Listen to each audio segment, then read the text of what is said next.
আচ্ছা, এগুলো আমাদের ডেলের 630 সার্ভার। আমরা এখন আমাদের এই সার্ভারে নিক কার্ড আমরা কীভাবে খুলতে পারি সেটা আমরা দেখব। নিক কার্ড হচ্ছে এইটা। নিক কার্ডটা আমরা খুলবো। এটা হচ্ছে 4টা পোর্ট আছে, 2টা 10G আর 2টা ইথার পোর্ট। এটা আমরা এখন খুলবো। ফার্স্ট অফ অল আমাদের রাইজার কার্ড আগে খুলে নিতে হবে। নিট কার্ড খোলার আগে অবশ্যই আমাদের রাইজার কার্ডটা খুলতেই হবে, মাস্ট। তো রাইজার কার্ড আমাদের 2টা আছে, আমরা রাইজার কার্ডগুলো খুলে নিলাম। এই যে এখন এটা সিঙ্গেল রাইজার কার্ড, এটাও খুলে নিলাম।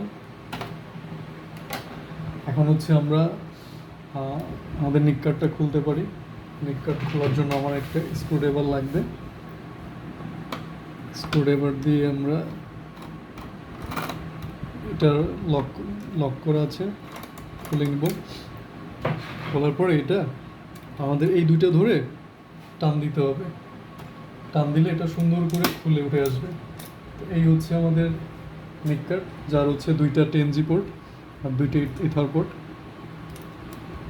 দেখতে পাচ্ছি আমাদের নিক কার্ড। তো এখন এটা আমরা আবার বসাই দেবো।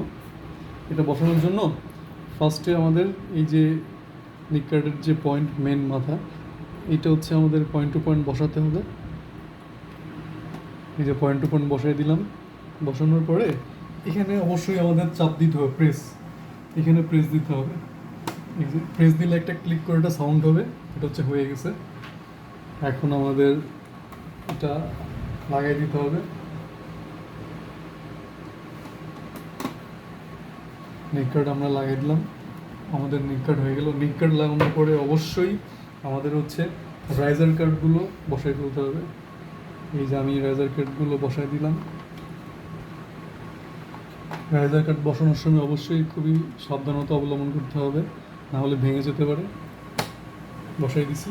এবার আমার আরেকটা রাইজার কার্ড, এটা বসাই দিলাম। এই বসে গেল, হয়ে গেছে।